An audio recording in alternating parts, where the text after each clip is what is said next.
Good evening and welcome to the New York Comics and Picture Story Symposium. This is a weekly lecture series on comics, animation, illustration, and other text image work.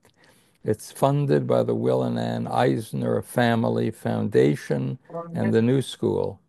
Uh, this is uh, this is a long Will Eisner week. We're still in Will Eisner week.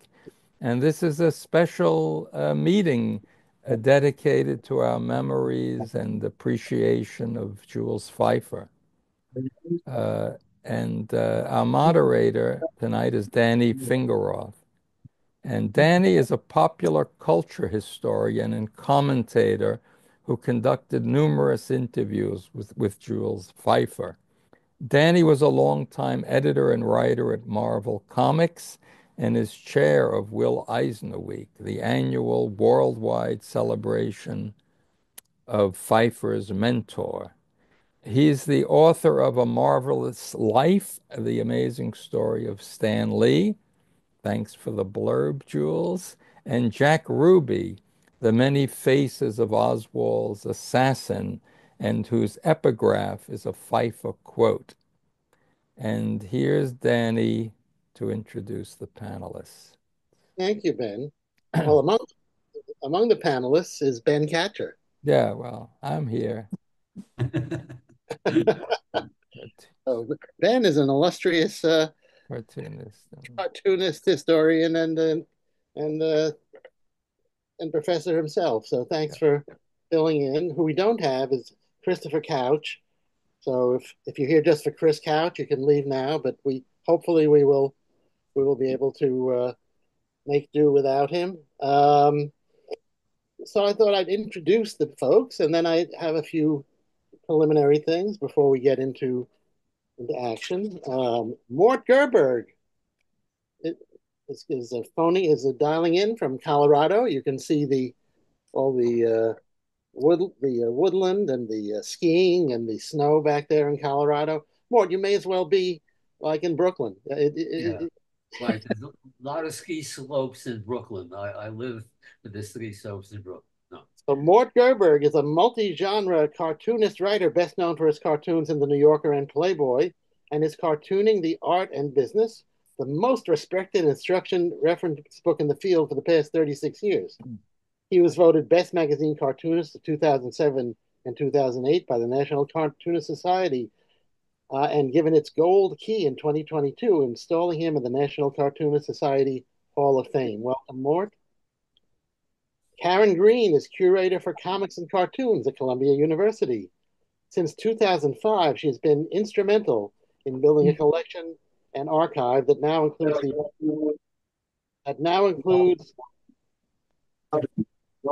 people that mute themselves if they're not. Yeah. Yeah, the audience needs to mute. Yeah. She has been instrumental in building a collection of archive that now includes the original art and papers of Chris Claremont, Al Jaffe, Howard Cruz, Jerry Robinson, S. Clay Wilson, Wendy and Richard Peeney, and Kitchen Sink Press. I don't know if that's a collective.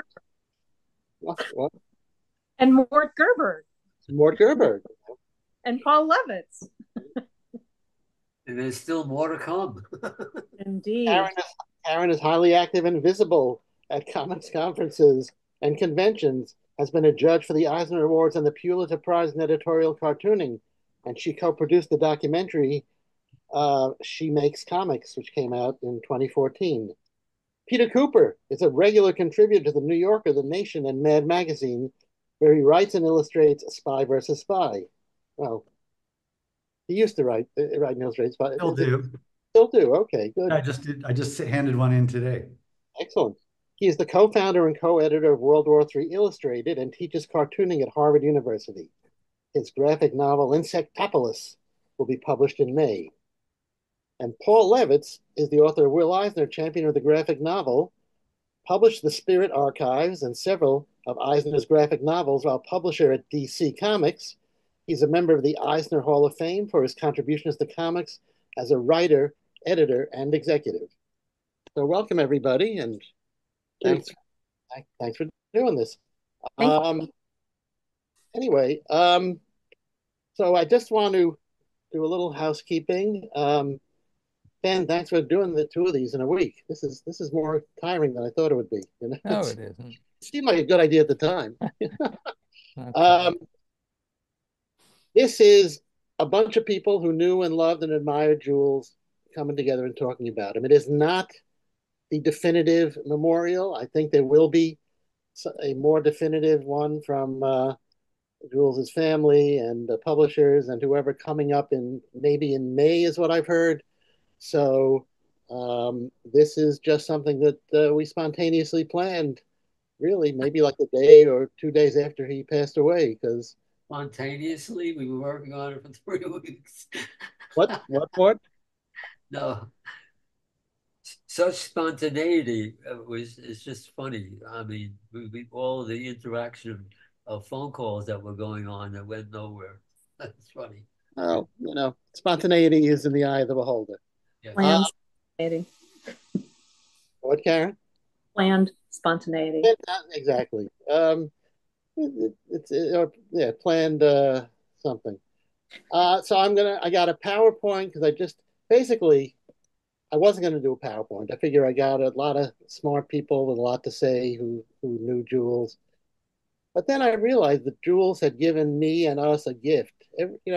I've done a number of public events with him, and we'd always do a PowerPoint, which I knew I was letting myself in for trouble because I'd say, Jules, Jules would say, let's have some visuals. I go, what a great idea. I like to do that anyway. And then there would be many, many phone calls and emails about what particular images should be in that PowerPoint.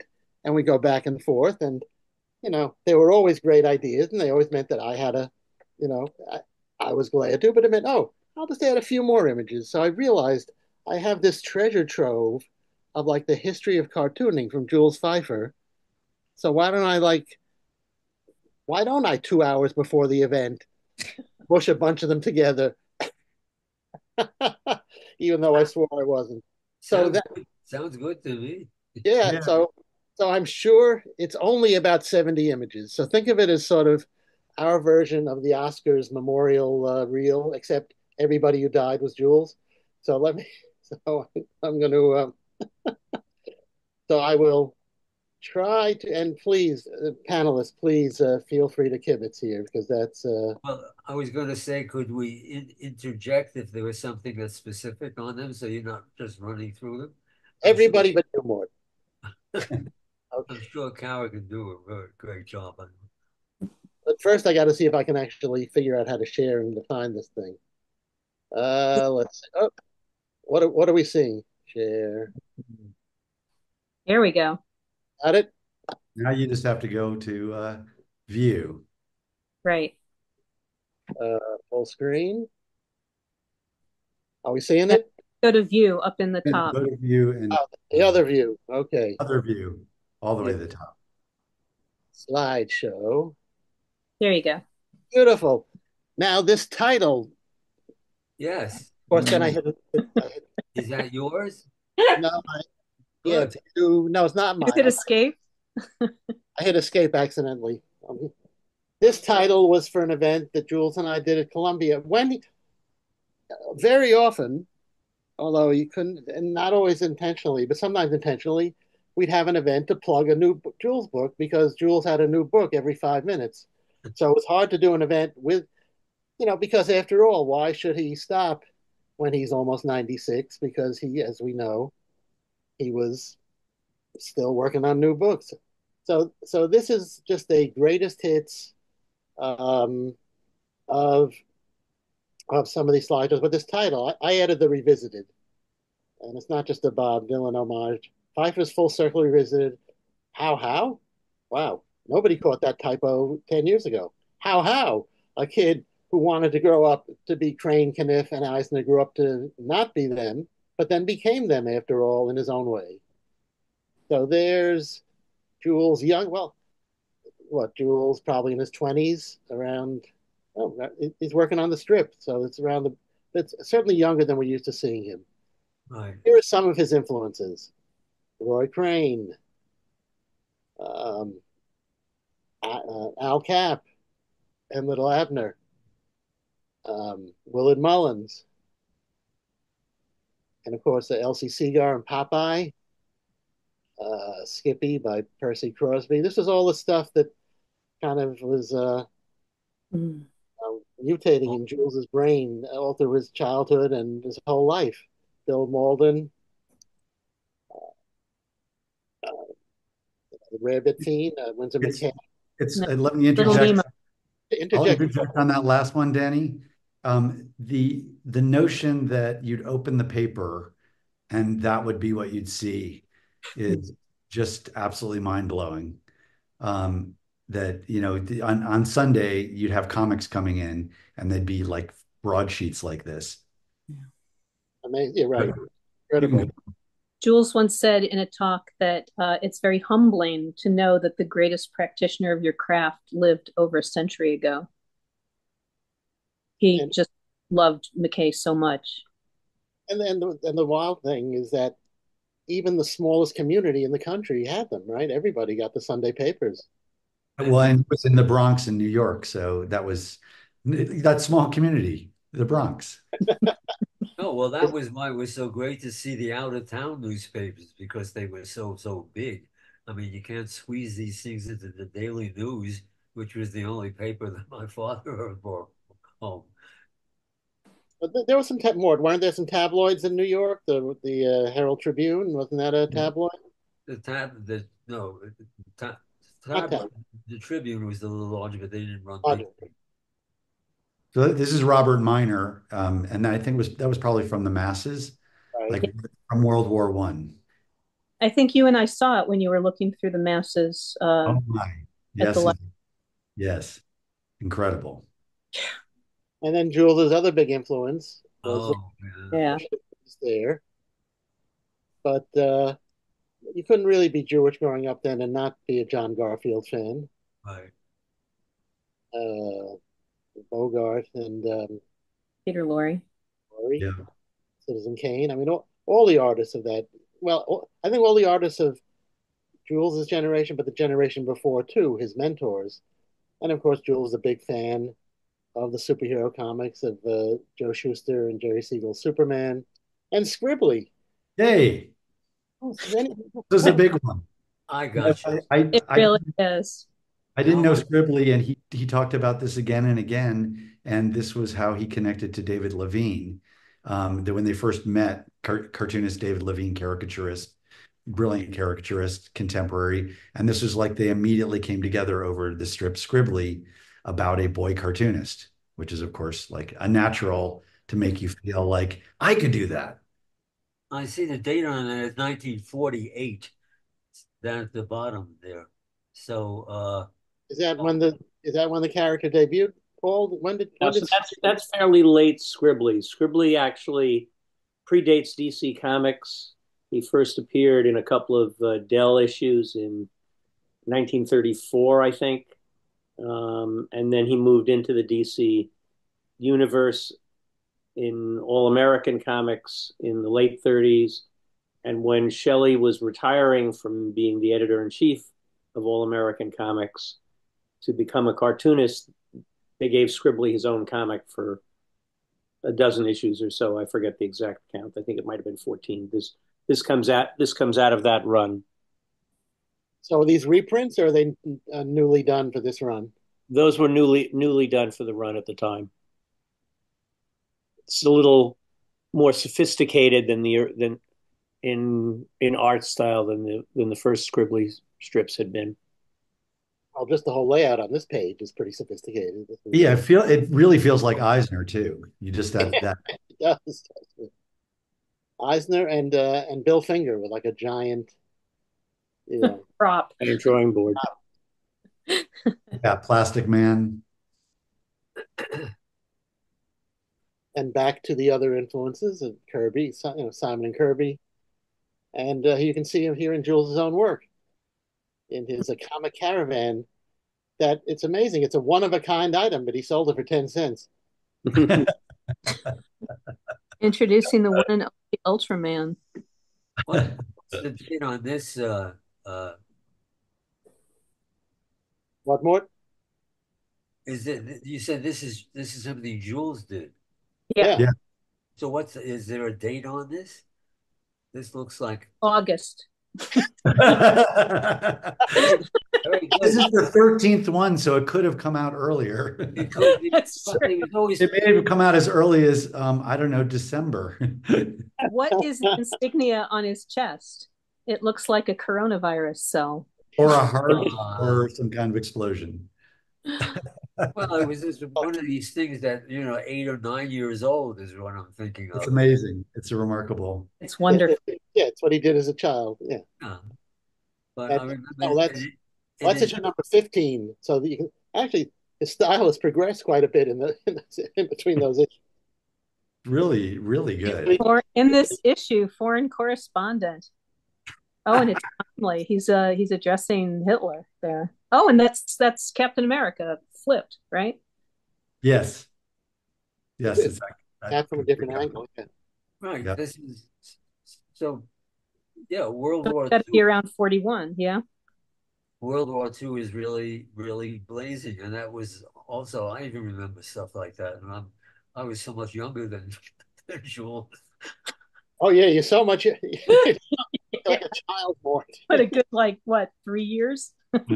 Too. Actually, my birthday is coming up in a couple of days, Oh, March happy birthday. 11th. Yeah. Well, San Viviano and I would always bring pastrami sandwiches to Al Jaffe as he was nearing 100. So that was fun. Well, we're nearing in a few days what would have been Jaffe's birthday, so he'd be 104. Al's 104th, and Wow. and of course Yeah. we also you'll see a lot of Irwin in here. Jules Yeah. amazing Um, because by the 10 way, years was Irwin. Danny, just a reference in this. So he did Man in the Ceiling, one of his earlier children's. It was like it fell between literature and like illustrated literature, but the images that he was doing here like led to him doing his Man of the Ceiling, and it really the flavor of it he captured perfectly in that book. Hmm.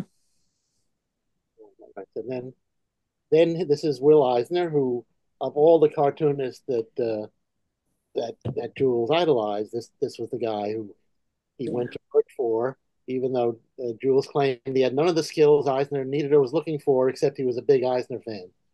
And so Yeah, remember when you came to give a talk about Eisner at Columbia and Jules was in the audience and you put up 10 minutes on the screen and he's like, I wrote that. And you invited him up and he talked about the whole thing. He kind of took over that lecture. well, I do remember. I remember that night. I've known Jules a little, but not that well. I'd done one or two events with him, and he called me as I was in the cab on the way to the event, and to tell me he was coming. I was glad I knew, but I was also glad I didn't know. Like a couple of days earlier, I would have been a nervous wreck.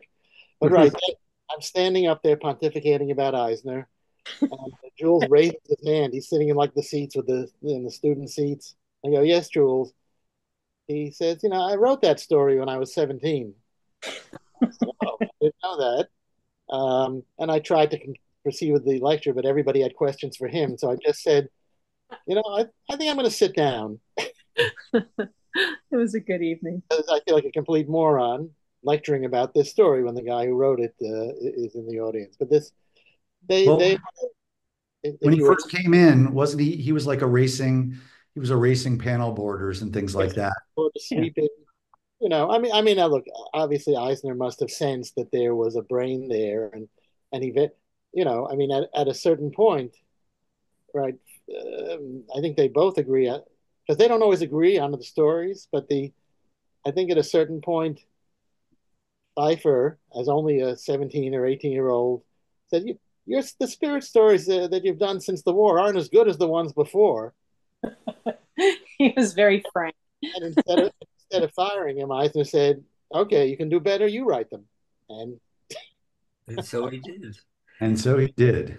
What And he is that? also didn't he start out inking and Eisner said this is no good. So Yeah, that's when he terrible. put on erasing backgrounds, erasing pencil. yeah, All Jules, he could do was draw like Eisner, and he couldn't until the brush pen was invented, and that's when Kill My Mother happened. right? Yeah, well, Jules claimed he didn't have any of those traditional superhero comic book skills, Right. but Eisner, but he did have a much the way Jules describes it. Again, I haven't seen Eisner deny, or contradict it. The other people in the audience were like comic book veterans, which means they were like 28. They were right. They were grizzled old veterans, and they just were doing this to make a buck until they went on to whatever their real careers would be. And they didn't have any real enthusiasm. They were professionals. The work looked good, but and read decently, but none of them had that enthusiasm that Feiffer had. So this is the pre-war spirit. This is the stuff Jules liked better. Danny, could you just go back to that? I wanted to ask you a question. Is Eisner wearing a brace or something on his hand that's holding the pen? No, I think it's the shadow from the pen. Looks to me like it's the shadow the pen is casting on his arm. Yes, definitely. Oh, Yeah. Well, listen, Yeah. you got a cramp from sitting all day drawing. I think it's very possible. Well, yeah, but I will say his wrist looks swollen. It does. It really does. His fingers look swollen too. Yeah. Well, but he's also wearing a shirt and tie, for God's sakes, Well, he was a cartoonist. Oh, yeah, right. The surprise, he's wearing a hat. Rolling in money. He's indoors, Peter. He's not. I know, it doesn't matter. It's shirt, tie, suit. Okay, I'm Men sorry. just like men. Well, that was the spirit when Pfeiffer thought it was good from very early in its run. The event the other night was the 85th anniversary of the Spirit, so this is like 2.5 months after it started. Wow. And of course, it was famous for these splash pages that were really unlike anything. And it was a comic that came out in the newspaper. It was not sold. Eventually, it was reprinted, but the whole point was that a newspaper syndicate wanted to take advantage of this fad, this comic book fad that all the kids were crazy for. And this is 10 minutes. Minutes. We're talking about 1949. This is basically Jules's tour. The other night, you did this one the other night. It's true. Such a powerful story. Yeah. And well, it was interesting for me is that in growing up in Brooklyn, as I did, 2 years later than Jules, I just don't remember even seeing the Spirit. I don't know what newspapers. I said the only ones that I saw were the News and the Mirror, which were tabloids that my father brought home. It only reached into like a socialist paper in the Bronx in New York. It never made the mainstream papers. Yeah, so I never even knew about it. That was at the Compass. It was in. Oh, the Compass was a tabloid too, I think. So the Spirit was in that, and it was in the Philadelphia Eagle, but it never was in any of the major. I never went to Philadelphia. Somebody in the chat just says Parkchester Review. Oh yeah. The famed Parkchester Review. That's still around, right? Well, legend of song and story. Still nowhere near Brooklyn, but it was. Great. That's where he got it from, I guess. But Jules would say even when he worked for Eisner, that if it wasn't a co-write, maybe he was just being polite, but I think he meant it, that he was channeling Eisner, and of course Eisner was ultimately the editor and had to approve anything that went out. So this is one of the, and then at a certain point when the spirit was dying, so to speak, I guess they did what all comic heroes do when they're on their last legs. They go to outer space and bring Wally Wood. That's Wally Wood doing the Spirit. Feiffer and Wood's a pretty good combination. And then this of course we saw this the other night, but this is the story that is set on a New Year's Eve, but of course was probably written during the summer. But it's where Eisner comes to work on New Year's Eve because the Spirit is so behind the deadlines. This is where his unnamed assistant, who looks suspiciously like Jules Feiffer, assassinates him. That's right. So as we said the other night, you could look at it as Pfeiffer's revenge on Eisner. By the same token, Eisner drew it, and is not the most flattering portrayal of Jules Feiffer. Jules had blonde hair at the time, if I remember. And lots of it. Yes, and the largest glasses that any any youngster ever wore. Danny, But they're a little bit like Scribbly's glasses, aren't they? Very, yes. Danny, I thought you said that Jules had done a lot of this. He wrote. He wrote it, You and wrote it. he might have thumbnailed it, but I think it looked. Eisner had a shop with a number of assistants, but this looks more to me. This looks to me like Eisner drew it, which is Well, all the heavy blacks there and yeah. Yeah, But no, Feiffer did not draw these.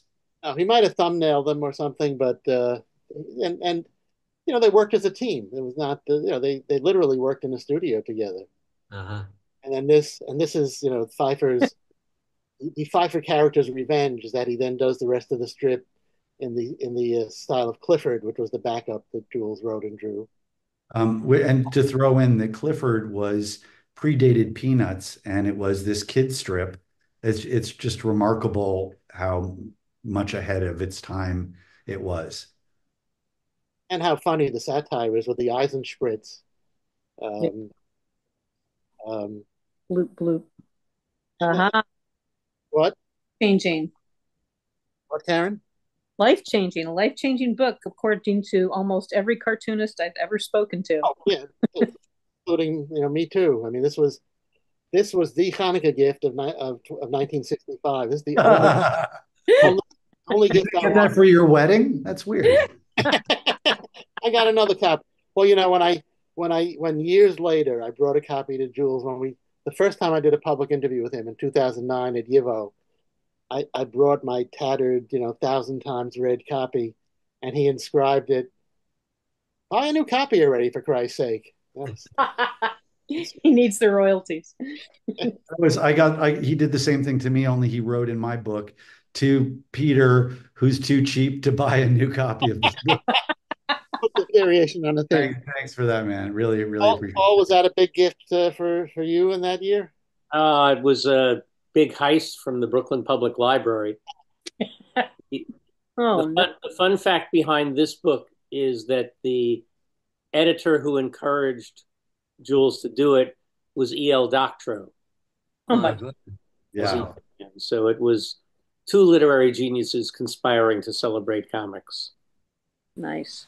Actually, Paul, my big library heist was in the Bronx Science Library. It was Groucho and Me, Groucho Marx's autobiography. So good choice. I just had paperbacks. And the other thing was that this book helped bring Eisner back. I think that's one of the main reasons Jules did the book was to bring Eisner back. Because he really, Jules felt very strongly that Eisner was wasting his time in those 25 years with the military and corporate stuff. And also just the way artists get forgotten very quickly. I mean, Winsor McCay was just about history. Nobody was particularly thinking about Winsor McCay, and just kind of dropped off the map. And one of the most famous cartoonists of all time, and he was just being forgotten. And Eisner was starting to have the same fate. You also have to understand that there was no technology to reproduce the original materials that are in here. None of the negatives for these stories had been preserved. These were the original comics. It was junk. It was going one day and another. And the photographic technology to drop the color out and recreate it was basically invented for this book by Jack Adler, who was at DC Comics. Wow. And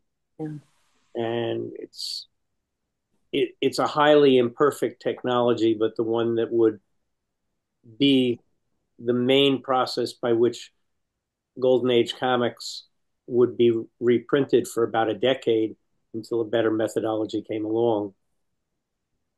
And of course, part and parcel of it was Jules' hilarious and insightful writing. I mean, it was the comics were there, but half the book was Jules' essay. And now we have everything available on the internet, information and history and art. There was nothing in 1965. This was like buried treasure. It was unbelievable to have this book. That's Jules. I guess maybe a little earlier. This is probably what Jules looked like maybe when he was working for Eisner. That's when he dyed his hair from blonde to brown. Yeah, yeah, he looks exactly like his character there. Looks If you drew in the glasses, he would be that guy. You know? That's right. looks like Hallie a lot, actually. Yeah. A lot of Hallie. So, and then before you know it, he was doing, I'm sure I'm getting stuff chronologically, but this was his famous uh, cartoon for the voice. It was called 666, then Pfeiffer's People, then just Pfeiffer. But I guess aside from the great comic book heroes, this is what he did. This is when you said Jules Feiffer. This is what. Well, this predates the comic book heroes by, like Right. a decade. Good But point. but also, But in terms of a child, of somebody who's like 12 years old in that era, yeah. I don't. My parents did not get the voice. They got a lot of Yiddish papers, and we got the Post, and we had a lot of newspapers, but the Village Voice was not on our list. I believe Jules said that he coined the term sick humor. So like sick came out of that. And I mean, you can tell me if he told me wrong, but that was what he had said. People were calling Lenny Bruce and Mort Sahl and those guys. Wasn't that? So he claims he coined that. No, Time Life coined it, according to. Thank you, Paul. Well, Jules believes he's coined it. That's all I can tell you. Oh, I think this was the first. Was this the first Pfeiffer strip? This is the earliest Pfeiffer Paul, work. he believe a lot of things. 1956, I think that's what it says. So he did this strip Yeah. for free for the first, I believe, 8 years. That's right. Mhm. Well, he did have the rights to do collections and stuff, right? I mean, He Right. did It's extremely well by, getting it out there other ways. But when he did it for The Voice, he was doing it every week for no pay. so this is what he brought to Norman Mailer and said, "This Norman, this is the strip I want to do." He was doing it for the exposure. He offered to do it for nothing. I think that was the point. And they offered to pay him nothing, I think. Mhm. Not for, They They accepted agreed. Or do you remember it when it came out? Did it make a big impression? made a What? big impression on me. I had a subscription I was living across the river in Fort Lee as a teenager, and I had a subscription to The Voice so that I could read Pfeiffer. no, I didn't get to see it actually till 58 because I was still working on the thing. My Much later. that's beautiful. Look at that. Oh God. He was very obsessed with Nixon for a good Yeah. reason. Good reason. Wonderful. Wonderful. Look at this. And his classic dancers. Yeah. These are much later. Look how beautiful. That was a girlfriend of his who was a dancer. Is that what it's based on? Uh-huh. And then we flip way ahead to suddenly, oh, he was well, Carnal Knowledge. He got into writing plays, but then I think Mike Nichols thought Carnal Knowledge would be a better movie. So suddenly Jules is in the world of the movies with this movie that's still disturbing today. A little interjection here. So Way. Mike Nichols approached him, wanted to turn Passionella into a play, and Stephen Sondheim agreed to write the music for it. And they're working on it. And Jules goes, this is like a table with a weak leg, and the weak leg is me. I can't do this. So he backed out of working on a musical with Sondheim and Nichols. Wow. But obviously they worked together, but I was just like, there was a number of those. He was also asked to write the Kubrick film about us bombing. Oh, damn it. It just went up. Dr. Strangelove. He was asked to write that, and he was like, nah, and gave it a pass. Very funny. And then, of course, there's Little Murders. Little Murders, which was a play, and then a movie. Elliot Gould. Such a great movie. Now, for you young people out there, you may not remember, there was a period when Elliot Gould was the biggest star in America, and this was that period. It was like 5 Donald years. Sutherland, yes. Right. So, Became Monica's dad on Friends. right. And also in the previous one, Jack Nicholson was a semi-unknown new actor. Right. He'd already been in, I think his breakthrough was, 5 Easy Pieces. no, no, well, no, I was thinking of, the one with Peter Fonda. Easy Rider. That was the first time I think people really became aware of him in a big way. And then, oh yeah, I think I'll help invent a new use for the cartooning medium. Tantrum. Now this came out supposedly after Contract with God, or Roughly simultaneously. I mean, it was created at in the same moments. were they in touch then? Were they sort of in competition? No, I don't think so. There, you know, there was there's a moment in 1978 where the cartooning community is really searching for a new place to exercise their voice, and it's the comic book people are pushing things for the comic shops. Feiffer, Eisner are pushing for things in the more serious world. It's there's something in the air at that moment, and there's also, I suspect, a change in the printing technology that makes it less outrageous to do books like that. Danny, before you go on from Monroe, I believe that's 1964, and it was the animated version of it, which was by Gene Deitch, was coupled with Breakfast at Tiffany's, and that so everybody saw it, and it won the Academy Award. That's wild.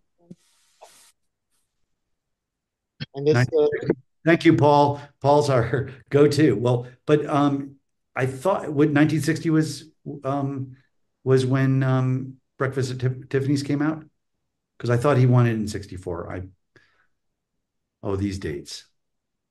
And then of course Popeye, which Pfeiffer got to do with Robert Altman, who had done Nashville and The Cave of Mrs. Miller and MASH and The Long Goodbye. So this was an interesting combination. I think they didn't always see eye to eye,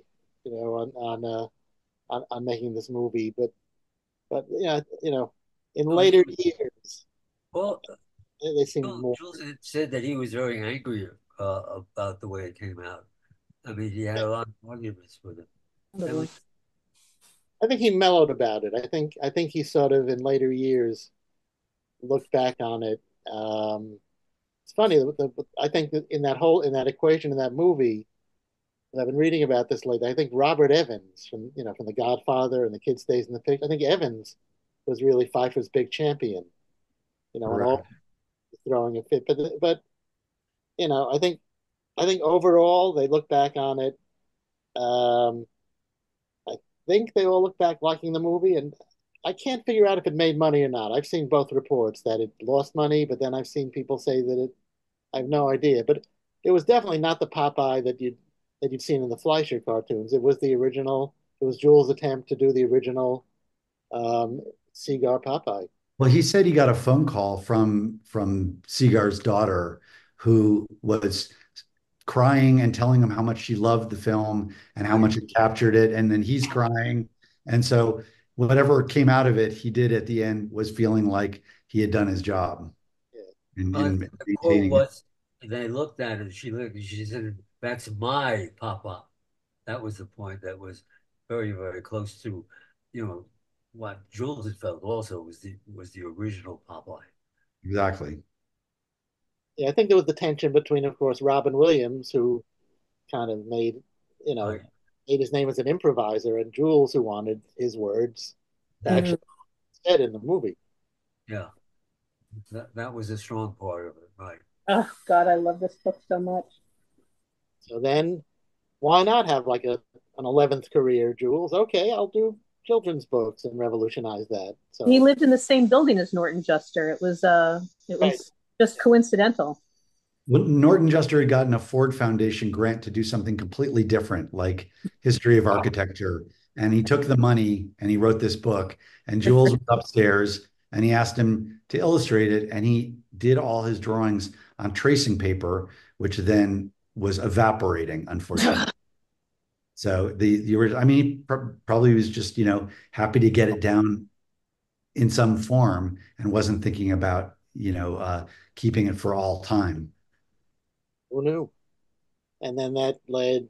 I'm sure I have these out of order, but the Man in the Ceiling, I Lost My Bear, Bark George. But then, I, why not have another career? What more? I have to say, I had this own, that about all of these, my own particular takes on these. Uh, I again, came into this very late. I got to know Jules really from the neighborhood, on the Upper West Side, after some meetings, and so there was a kind of a like personal things. In any case, shortly, about a year or two before uh, Jules and Jenny had Hallie, I, at that point, was starting to do children's books as well as trying to do the cartoons. And so I also was interested in astronomy, and I noticed that Halley's Comet was on the way. And I thought, oh, this is a great thing. And I said to my daughter, and jokingly, I said, why did Halley's Comet cross the universe? And she said she didn't know. And I said, well, that's a joke, to get to the other side. And she still thought that was very funny. So I did this book, which was published by um, Scholastic. It did pretty well. Why did Halley's Comet cross the universe? So a year and so later, Hallie is born, and I decided, well, that'd be a nice idea. And I go over to Jules's and gave him the book, addressed and described to Hallie. And Jules thought it was a great book. I did everything else. And in my own crazy fantasies, it seemed to me that Jules was so impressed with that that's what led him to do all of these wonderful children's books that started from that in a way. Thanks to more. Well, Part, one of the things I heard him say about that though was that he gave up on the adults and he decided to turn to the children. yeah. Well, then that was a whole crazy thing, but he did children's books, obviously, like nobody had done before. And then, of course, he had a career doing stage plays, Broadway shows, or off Broadway. But this Yes, one in is his own way, about right? his sister, right? Isn't it about his sister's Yeah. uh, exploits in the Communist Party? Yep. Uh, that was another, yeah. Well, his sisters, they didn't talk politics too much. That's Oh, but then he had a whole, and then when in his 80s, it's funny. I was just watching this old interview I did with him for a documentary that has yet to be finished or come out. Karen, I think you're in that one also. I show up. Yeah. Um, well, but this Jules was talking about doing a noir graphic novel that somebody else would draw. Do we know anything about who he was planning to have draw it? I think he wanted like somebody like Mazzucchelli to draw it. Uh-huh. Ooh, not a David Mazzucchelli wouldn't have been a terrible thing. well, once again, once he got into something, Jules is always in the middle of something. This Judith and I took a ride out when he had moved out to the city. I think he had just remarried again with JC, and he was in Shelter Island out there. So we drove out to see him, and uh, drove up and knocked on the window, and he looked through it. I could see that he was doing something there, and he came rushing out, and all in one fell swoop. All his energy because he was always in the middle of something. He gave us both hugs and he ran inside. He said, wait, right here. He ran to the next room and he came back just holding these huge piles of oversized drawings. Look at this. This is good. This is my new trilogy. This is Kill My Mother, blah, blah, blah, blah. But I have to draw very big now because I'm having, my eye problems. I'm having macular Mm. degeneration and also speak louder because I'm getting deaf. And but it was just so full of energy that was going on that way. It was just so characteristic of him. I was just going to swept away by that visit, and he just couldn't be more excited about showing off what he had done. and Yeah. in this moment, so full of energy, and it was just totally infectious. That's all. He invited me out to visit him when he was still in Southampton. And we sat and we talked about movies and we talked about our own comics things. He said, "Hey, I'd like to show you something." And over on his drawing table was the first half of Kill My Mother. And we just went through it page by page together. It was quite an experience. Yeah, I did the same. I did the same exact thing. Yeah, great feeling. And then there was that big exhibition at the Southampton Museum where they put all the pages That was up incredible. Yeah. around the wall in like one line so that you could read it all in order. And he invited me out to come see that as well. And we walked through and we talked about every single page. Oh God, it was a great day. yeah. Oh God.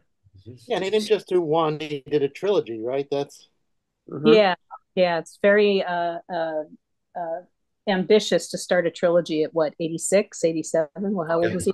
And it was one right, one after another. But again, the energy, that was what it was. We talked a lot, a little bit, a lot about drawing, and uh, he had an exhibition at the New York Historical Society, which was really great, really big one. And over the years, we talked about drawing directly in pen and ink as opposed to drawing some stuff. It was crazy, but he had done a lot of stuff, those strips in pencil, and I was always just drawing, pen and ink, no pencil, and back and forth. But that exhibition at the New York Historical Society had walls of these strips from the Mm. strips.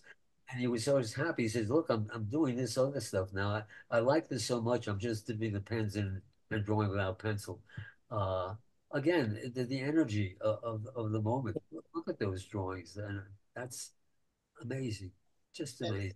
And yeah. you can still you can really see an eye, you can see the spirit in the front Absolutely. running, coming at you. It's like Yeah. the So, spirit, like say You again. can see the spirit in, like, especially like in the last third of this third chapter. It's all Eisner. It's like it's, I mean, spoiler alert, but I mean, you can see. And that's what I said to him, and he, I think, appreciated it.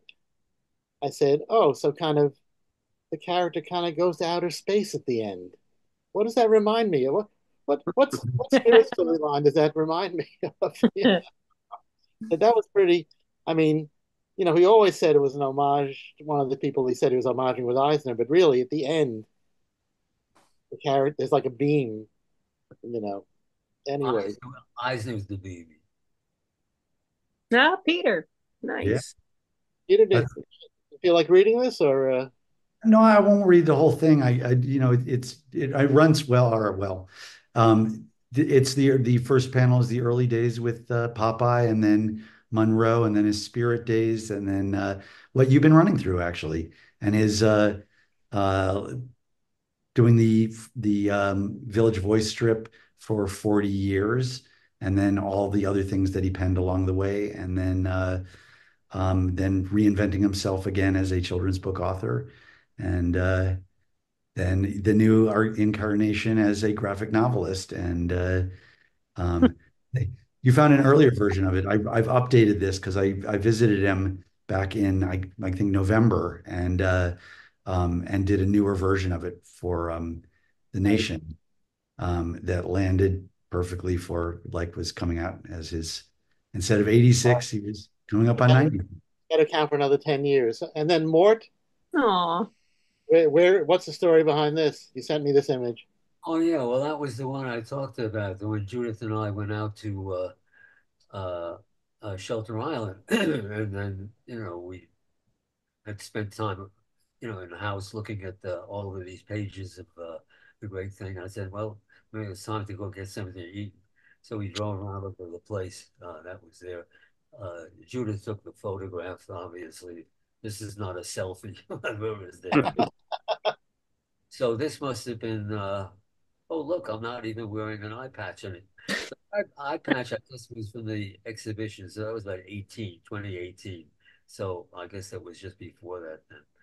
And that, I think, was shortly before then he moved up to past Cooperstown, that other place, which was too far to get to, which was a big joke. I had to kid him about that. We had a million things to talk about, but one thing that we never could talk about, I could never talk to Jules about, which was one of my strongest subjects, was sports. I mean, that was just the whole thing. When I was growing up, there were three things that were important in my life.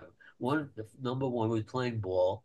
The second one was drawing, and then the third one was playing the piano, which is like another story. But the point is that I said, Jules, this is a waste. You're moving up to Cooperstown. You don't even know that Cooperstown is where the Baseball Hall of Fame is. He said, what? See what I mean? He was batting 100 at that time, I think. But anyway, that was a great I thought that all cartoonists were missing the sports gene. I thought that was like a requirement. Jules has a bunch of boxing. Oh, Mort came to cartooning late. Wait, Peter, I didn't hear what you said. What? I thought that it was like a requirement to be a cartoonist that you weren't into sports.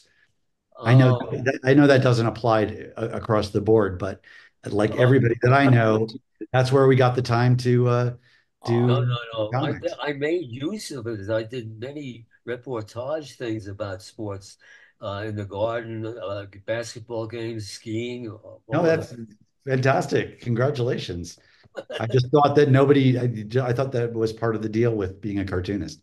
Oh, And well, and I came across some Jules boxing drawings when he was younger.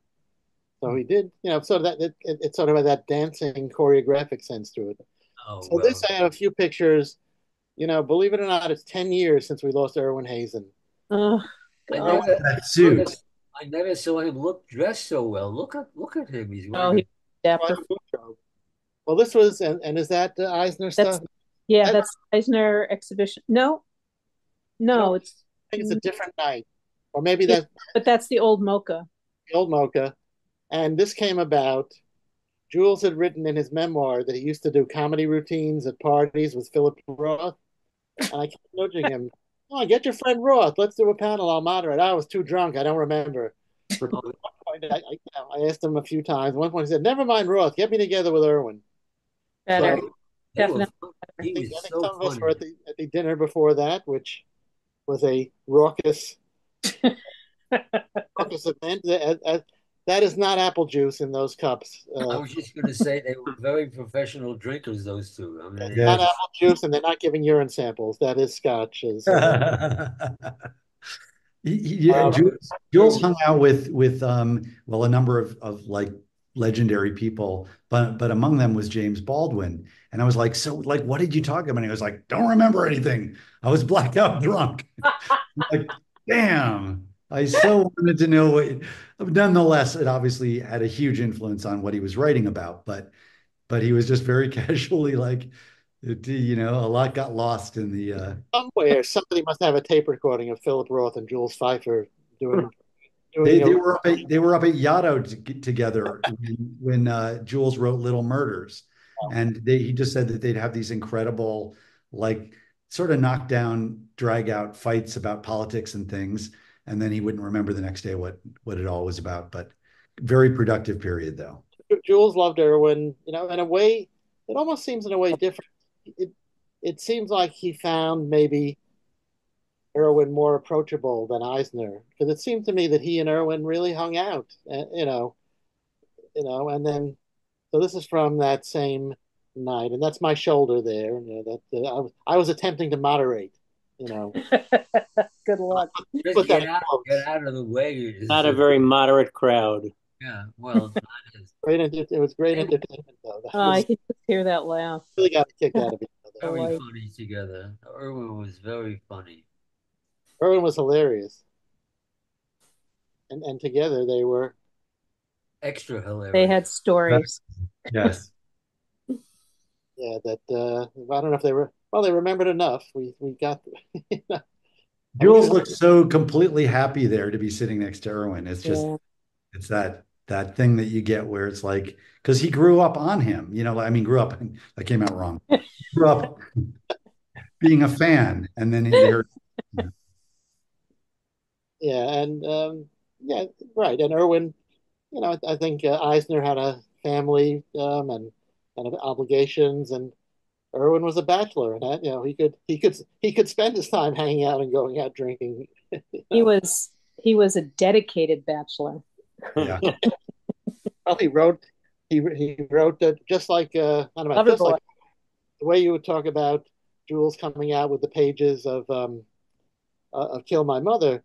Anytime you go to visit Irwin, he would just have all these pages of Loverboy, and you go, "What am I going to do with this?" And we finally, I think Joe Kubert, I think aggressively suggested to David Spurlock that he publish Loverboy, which is how it finally came out. Good. So just to wrap up, these of course is Jules's role models and movie role models, and he would draw them. Wow. Uh, Oh wow. this is the story behind this.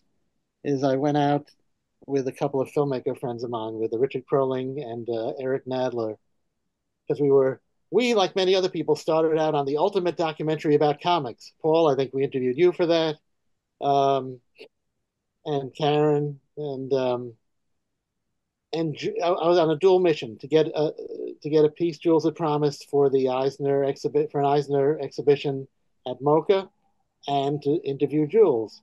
But when we got there, he couldn't find the piece he was going to loan us. So he said, "I'll just draw a new one." There you So here's my memory is that while we interviewed him, he drew it. Although I just looked at the footage and he did not. But I swear that same day, within that same like 3 or 4 hour period, he did the interview and he drew this, which of course is the spirit as a Feiffer dancer, which ended up in the exhibition. Here's Jules with one of his His dancers, girlfriend. Oh, lovely, lovely. and this is just. Such a I figure, we may as well plug a bunch of stuff. Here's Out of Line, that was one of the events that I made, an event with him, backing into Forward, his memoir, well worth reading. We had Uh, that event at the library, not at the library, in one of the classrooms on campus right. that Yep. Jeremy Dauber organized.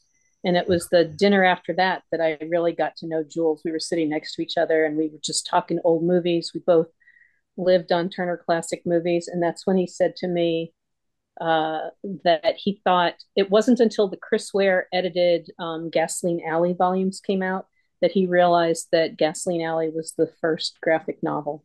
That you didn't get that sense when you were reading it day by day by day, but reading it all in one chunk, you had this whole sense of a narrative span.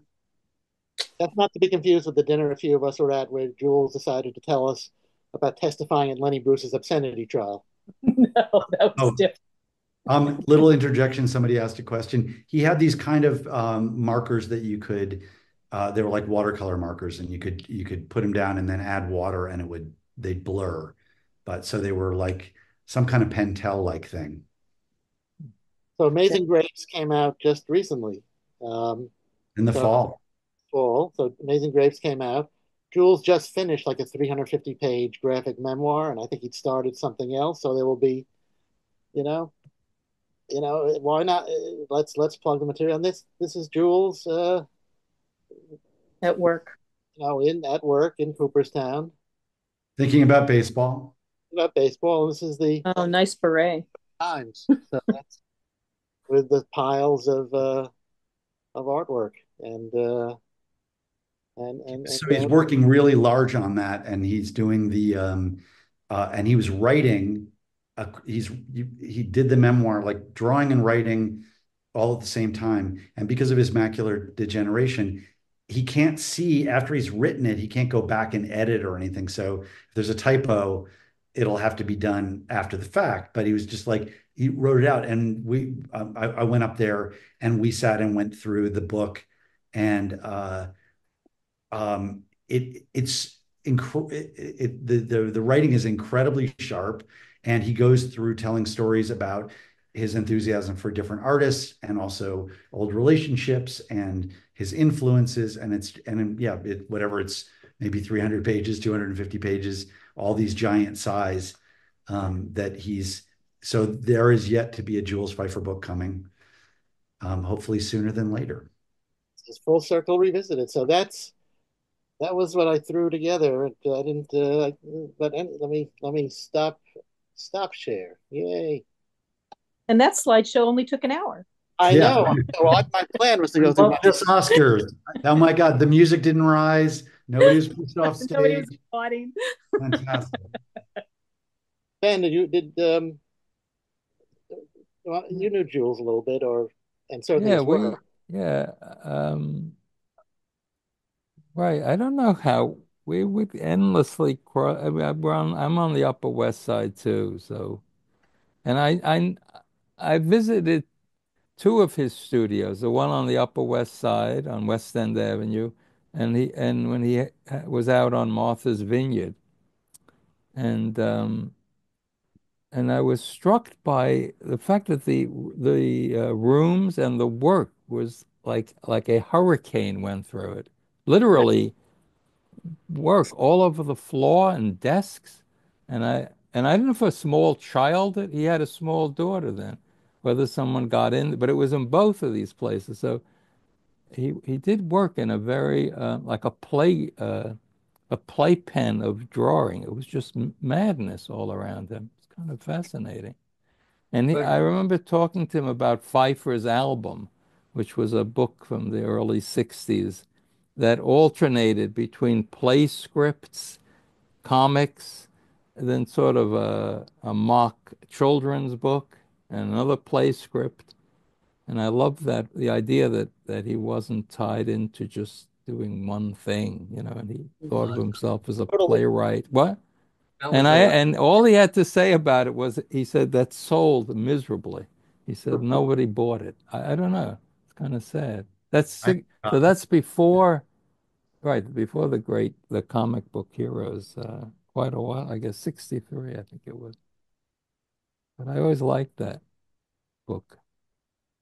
And yeah, he was incredibly entertaining person. It was like a live being in a Pfeiffer cartoon. I mean, he could just make one incredibly funny remark after another.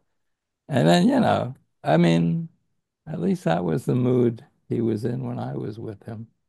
Oh, I think it was that way all the time. I Well, He was agree.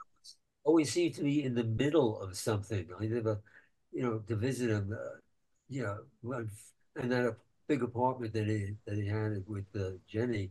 mm, Uh, he was so enthusiastic. You remember, show me, he had this room that was the studio, and he had the table of the drawing board that was tilted in such a way. He said, "Look at it this way. If you look at it from this angle." You can see through the buildings, you can see the Hudson River. That would be the thing you want. And the pencils and the paint and the chaos that you just, they're talking about, Ben. It was all part of it. It's simply, yeah. that's the way it was supposed to be. But it was It just was film. kind of amazing, yeah. But he had an improvisational uh, style Yeah. at different points in his drawing career. So that was definitely part of it. Not to get and to reduce comics to something like a play with a bare stage and two actors or a few actors. Get rid no scenic design. So yeah, it's kind of fascinating that was this detour away from highly illustrated comics or comics about environment. It was just a stand-up comic almost. Well, it was That improvisational. That's yeah, what it was. That's yeah, what observational and it but I mean came. the drawing stripped down to characters on a blank stage, which was a kind of theater aesthetic, at the time. one of the things he said that was funny was when he was doing the comic strip in The Voice, people said, it's not a comic, it's more like a play. Yeah. And then when he was doing plays, they said, it's really not like a play, it's more like a comic. He's like, can't win here. Yeah, they But Paul, were. from all your research on Eisner, do you have any takeaways about the Feiffer-Eisner relationship and how it developed over the decades? A little bit. I mean, I got to know Jules from my research on the Eisner book. I went out to, I guess it was Southampton, and camped in his backyard for a day, and swapped stories, extricated stories, and I think we bonded over the fact that we had worked with and known many of the same people, but at opposite ends of their career. Jules had known Eisner when he was a relatively young man and spent a lot of time with him then. I spent a lot of time with Will towards the end of his life. Jerry Grandinetti was a very, very young background guy in the Eisner studio that wasn't a hell of a lot older than Jules, so they bonded a little bit from that. I worked with Jerry when he was a mature, expert cartoonist doing comics for us, and so on through the list.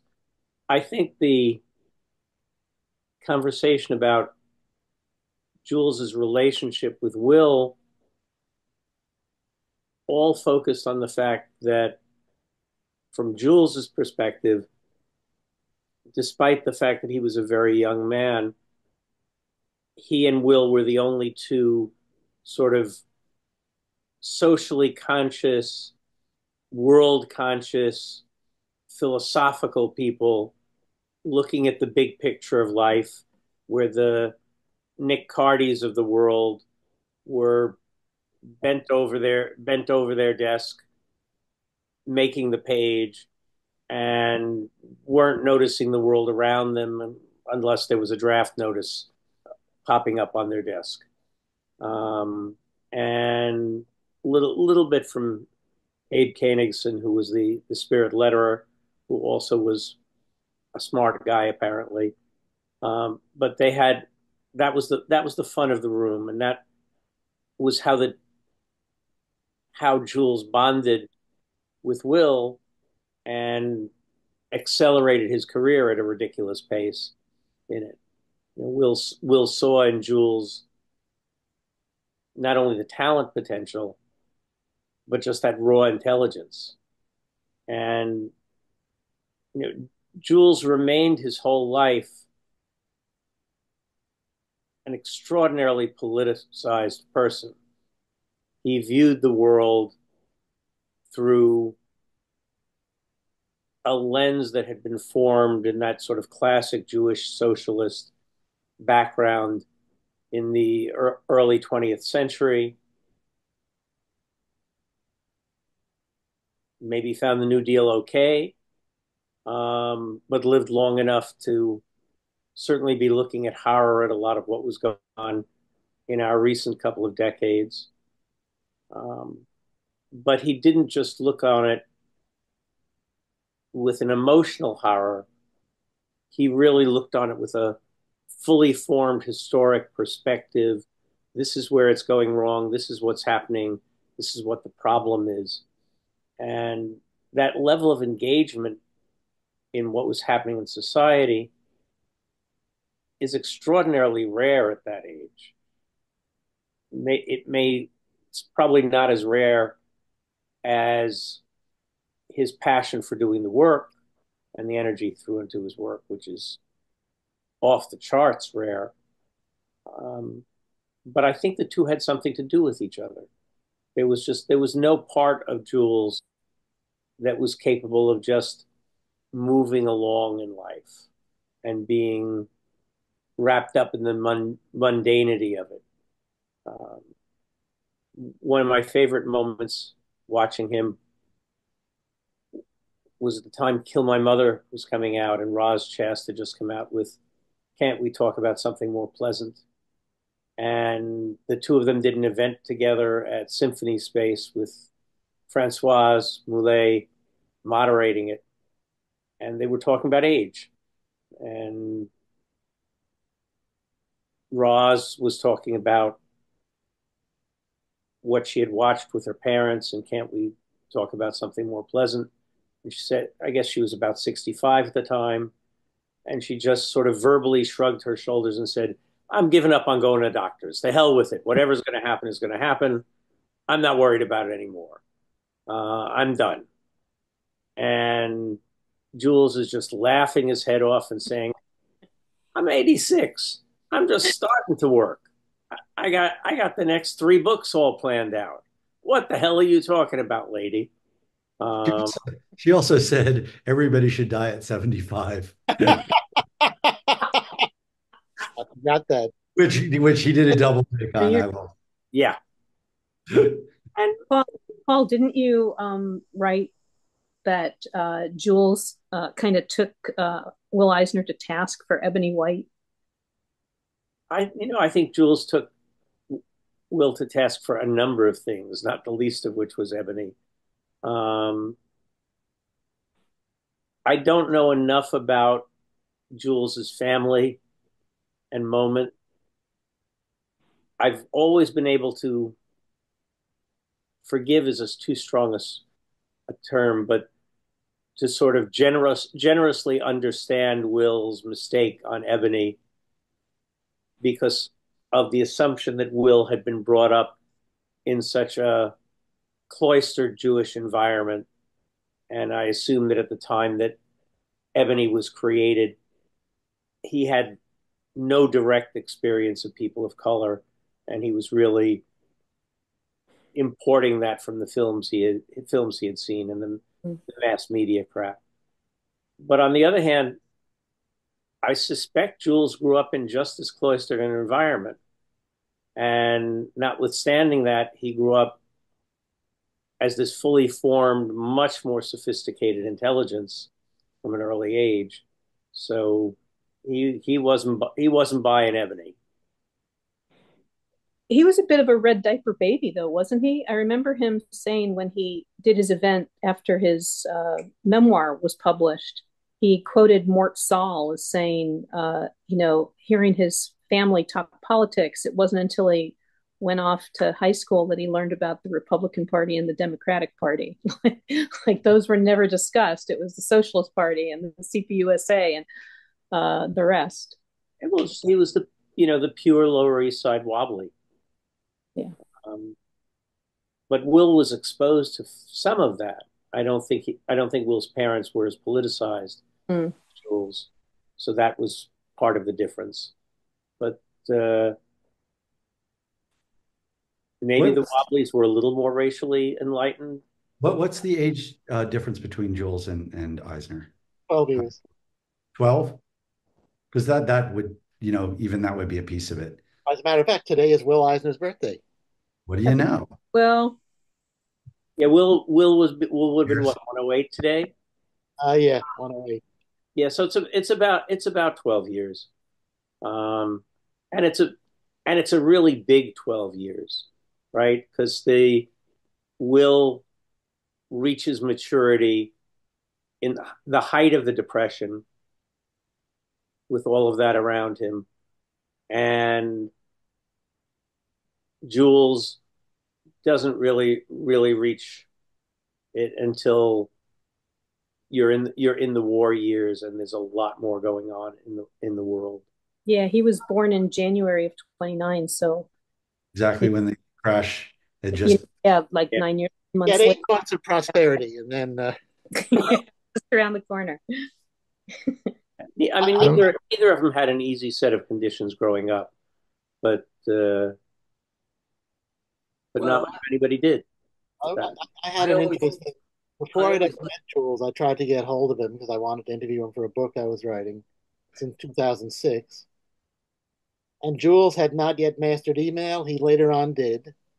That's how he could tell me what to put in the slideshows. But he had an assistant, but he was a fax. I finally figured out, maybe the assistant who I finally got to said, well, send him a fax. I said, okay. I sent him a fax and I made sure I knew Will a little bit. I'd interviewed Will. And I made sure to drop Will Eisner's name in that fax. And I think that's the reason why 5 minutes later my phone rang. Hello, this is Jules Feiffer. I don't think he was calling Danny Fingeroth. I think he was calling some guy who dropped Will Eisner's name and claimed to know. Yeah. He enjoyed talking about those days. Well, why not? I mean, that's literally.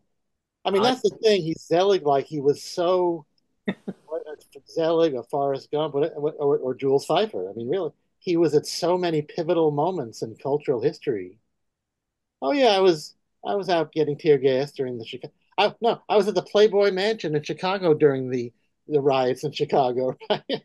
And convinced Hefner to go down into the street where they got like grabbed by the police and hit upon, and he's convinced that that's why Hefner moved out to California. California. That was one of the reasons that happened. well, That makes sense. That And really also, was you know, and he a was on the strange, trial of Lenny a, Bruce, a and strange. I was a strange moment. I was feeling successful because I had gone to Chicago also to do a story. It was one of my first sketch reportage things. And I thought a big deal. I had a Saturday Review assignment and something else. And I ran into Jules and I said, "Oh my God, you're here too."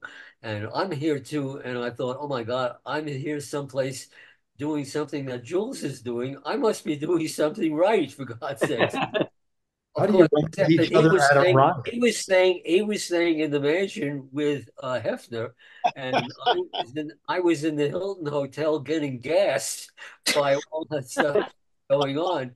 But still, I thought, oh my God, I'm finally doing something that Jules is doing that correctly.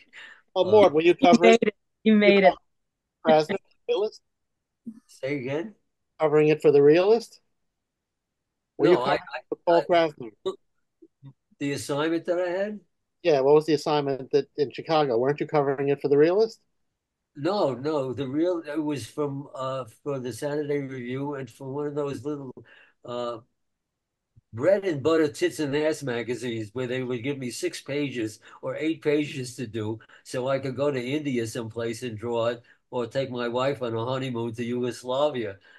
It was sketch reportage that I did and it was fun. It certainly wasn't that. No, the realist, of course, that was where I got my big start with Paul because that was the first thing I sent him was the uh, something that was made a full page of.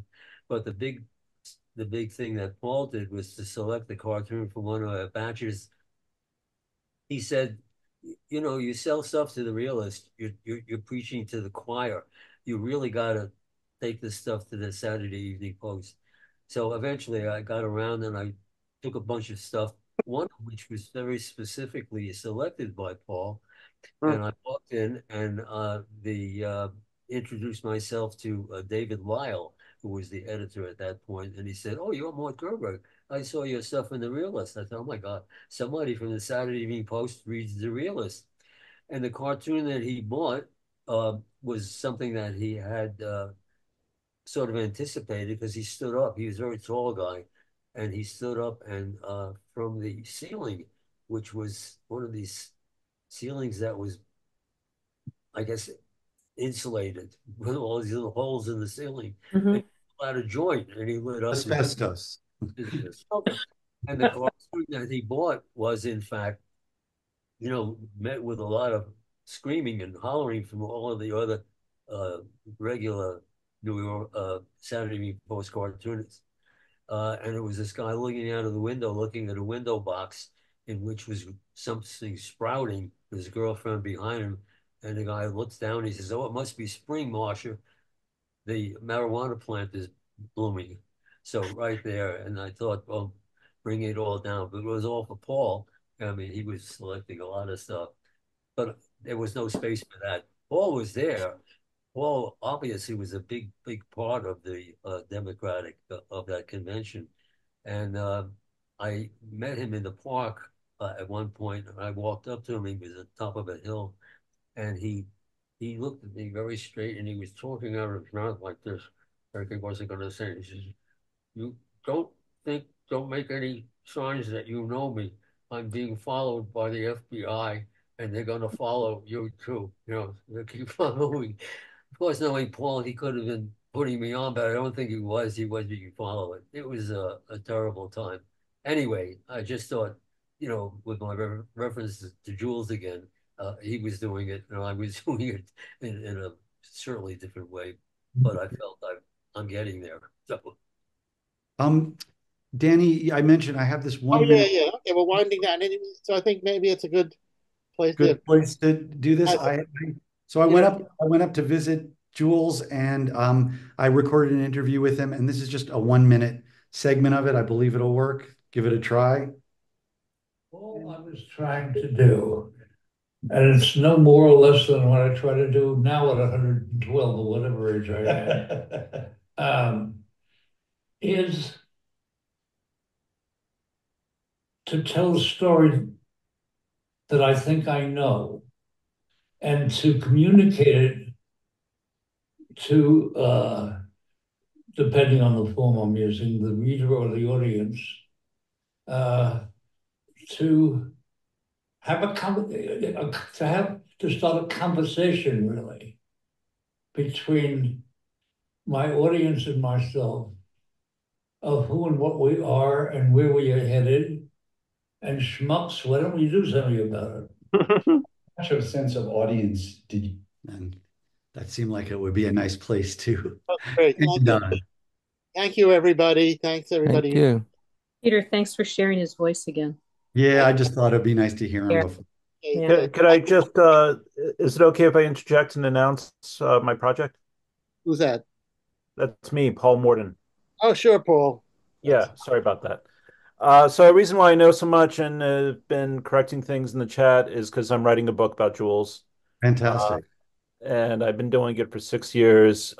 Peter, I interviewed you. Danny, I interviewed you. Kieran, I interviewed you. And Ben and Paul, I've interviewed you as well. I don't know if you remember, but I have. Believe you. So, haven't interviewed you, Mort.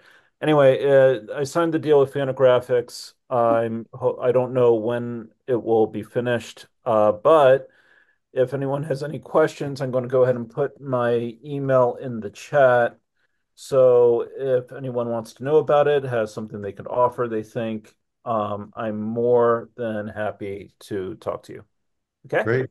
Good Yeah. luck. Thank you. All right. Take care. Thank Thanks. you. Thank you, Jules, for Thank you. everything. Yeah. And thanks, everybody. And back to Ben. Yep. Oh, you see you in 2 weeks. We're off next week because it's for some reason, but we'll be back in 2 weeks with Jimmy Swinnerton. There's a big book about his work coming out. It's out already, I think, but it's a panel about that. Great. Take Thanks care. for doing this, Ben. Good Thank night, you. all. Me and everybody. Danny. Take care. you all. Bye-bye. Bye.